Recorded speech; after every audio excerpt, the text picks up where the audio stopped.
بسم اللہ الرحمن الرحیم۔ السلام علیکم ورحمۃ اللہ وبرکاتہ۔ حضرت سیدنا عبداللہ بن عمر بن عاص رضی اللہ تعالی عنہما سے روایت ہے، تاجدار رسالت شہنشاہ نبوت صلی اللہ علیہ وآلہ وسلم نے ارشاد فرمایا، بدلے کے طور پر بھلائی کرنے والا صلہ رحمی کرنے والا نہیں، بلکہ صلہ رحمی کرنے والا وہ ہے کہ جب اس سے قطع تعلق کیا جائے تو وہ تعلق جوڑے۔ صلہ کے معنی ہے کسی بھی قسم کی بھلائی اور احسان کرنا۔ رحم سے مراد قرابت رشتہ داری ہے۔ بارے شریعت میں ہے صلہ رحم کے معنی رشتے کو جوڑنا ہے، یعنی رشتے والوں کے ساتھ نیکی اور سلوک یعنی بھلائی کرنا۔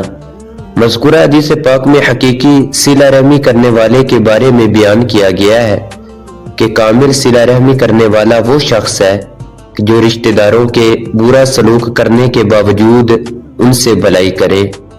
مفسر شہیر، محدث کبیر، حکیم الامت مفتی احمد یار خان علیہ رحمت الحنان فرماتے ہیں، جو شخص اپنے عزیزوں سے سلوک کرے مگر بدلے میں کہ جو کچھ کرے تو اس کے عوض یہ بھی کرے، وہ ناقص ہے۔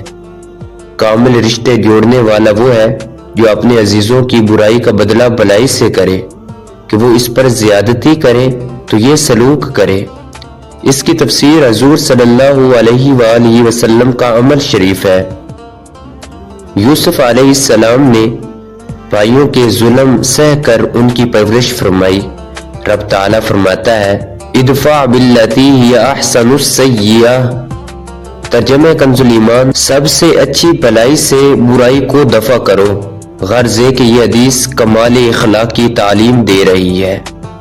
امیر المومنین حضرت سیدنا عمر بن خطاب رضی اللہ تعالیٰ عنہ فرماتے ہیں، صلہ رحمی یہ نہیں کہ تو اسی سے تعلق جوڑ جو تجھ سے جوڑتا ہے، بلکہ یہ تو بدلہ ہے۔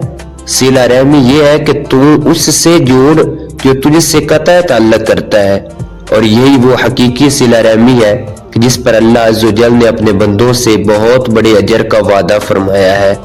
اللہ عز و جل ارشاد فرماتا ہے، والذین یصلون ما امر اللہ بہ ان یوصل، ترجمہ کنز ایمان، اور وہ کہ جوڑتے ہیں اسے جس کے جوڑنے کا اللہ نے حکم دیا۔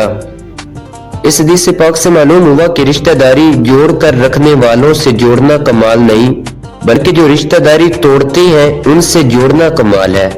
ترغیب کے لیے دو فرامین مصطفیٰ صلی اللہ علیہ وآلہ وسلم۔ سب سے پہلا فرمان جس میں 3 اوصاف ہوں گے، اللہ عز و جل اس سے آسان حساب لے گا اور اسے اپنی رحمت سے جنت میں داخل کر دے گا، اور وہ اوصاف یہ ہے کہ جو تمہیں محروم کرے تم اسے عطا کرو، جو تم پر ظلم کرے تم اسے معاف کر دو، اور جو تم سے قطع تعلق کرے تم اس سے تعلق جوڑو۔ دوسرا فرمان مصطفیٰ صلی اللہ علیہ وآلہ وسلم ہے، کیا میں اس چیز پر تمہاری رہنمائی نہ کروں جس کے ذریعے اللہ عز و جل درجات بلند فرماتا ہے؟ صحابہ اکرام علیہم رضوان نے عرض کی، جی ہاں یا رسول اللہ صلی اللہ علیہ وآلہ وسلم۔ ارشاد فرمایا، جو تم سے جہلانہ سلوک کرے تم اس سے بردباری کا مظاہرہ کرو، جو تم پر ظلم کرے تم اسے معاف کر دو، جو تمہیں محروم کرے تم اسے عطا کرو، اور جو تم سے رشتہ داری توڑ دے تم اس سے جوڑو۔ صلہ رحمی کرنے کے 10 فائدے۔ حضرت سیدنا فقیہ ابو اللیث سمرقندی علیہ رحمت اللہ القوی فرماتے ہیں، صلہ رحمی کرنے کے 10 فائدے ہیں۔ پہلا فائدہ یہ ہے کہ اللہ عز و جل کی رضا حاصل ہوتی ہے۔ دوسرا فائدہ یہ ہے لوگوں کی خوشی کا سبب ہے۔ تیسرا فائدہ یہ ہے فرشتوں کو مسرت ہوتی ہے، خوشی ہوتی ہے۔ چوتھا فائدہ یہ ہے کہ مسلمانوں کی طرف سے اس شخص کی تعریف ہوتی ہے۔ پانچواں فائدہ یہ ہے شیطان کو اس سے رنج پہنچتا ہے۔ چھٹا فائدہ یہ ہے عمر بڑھتی ہے۔ ساتواں فائدہ یہ ہے رزق میں برکت ہوتی ہے۔ آٹھواں فائدہ یہ ہے فوت ہو جانے والے آباء و اجداد یعنی مسلمان باپ دادا خوش ہوتے ہیں۔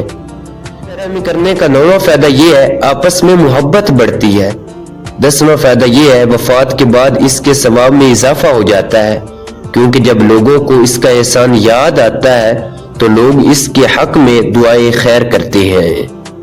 دین اسلام کا ایک اعلیٰ امتیازی وصف یہ ہے کہ اس میں اخلاقیات کی بہترین اور عمدہ تعلیمات دی گئی ہیں۔ ان میں سے ایک یہ ہے کہ اگر تمہارے ساتھ کوئی برا سلوک کرے تو اس کے بدلے میں تم بھی اس کے ساتھ برا سلوک نہ کرو بلکہ اس سے اچھا سلوک کرو، اور اس کی طرف سے پہنچنے والی برائی کو اس کے ساتھ پلائی کر کے ٹال دو۔ یہاں اس حسین تعلیم کی جھلک ملاحظہ ہو۔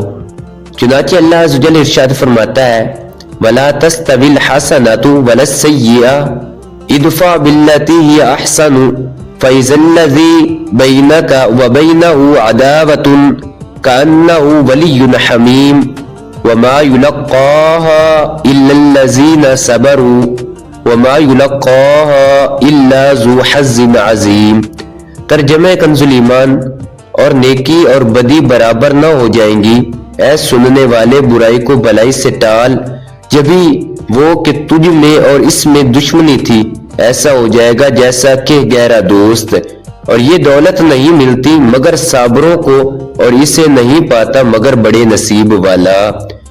حضرت سیدنا حذیفہ رضی اللہ تعالیٰ عنہ سے روایت ہے سرکار نامدار مدینے کے تاجدار صلی اللہ علیہ وآلہ وسلم نے ارشاد فرمایا تم ہر ایک کی رائے پر چلنے والے نہ بنو کہ تم یوں کہو کہ اگر لوگ اچھا سلوک کریں گے تو ہم بھی اچھا سلوک کریں گے، اگر وہ ظلم کریں تو ہم بھی ظلم کریں گے، بلکہ اپنے آپ کو اس بات کا عادی بناؤ کہ لوگ اگر اچھائی کریں تو تم بھی اچھائی کرو، اور اگر وہ ظلم کریں تو تم پھر بھی ظلم نہ کرو۔ امیر المومنین حضرت سیدنا علی المرتضی شیر خدا کرم اللہ تعالی وجہ الکریم سے روایت ہے کہ حضور نبی کریم رؤوف الرحیم صلی اللہ علیہ وآلہ وسلم نے ارشاد فرمایا اس سے رشتہ داری جوڑو جو تم سے توڑ دے، اور اس سے اچھا سلوک کرو جو تم سے برا سلوک کرے، اور حق بات کہو اگرچہ اپنے آپ کے خلاف ہو۔ افسوس فی زمانہ مسلمانوں کی بھی ایک تعداد اسلام کی اس عمدہ اعلیٰ تعلیم پر عمل سے دور نظر آ رہی ہے، اور شاید اسی وجہ سے آج مسلمان بھی بے امنی اور بے سکونی کی بدترین آفت کا شکار ہے۔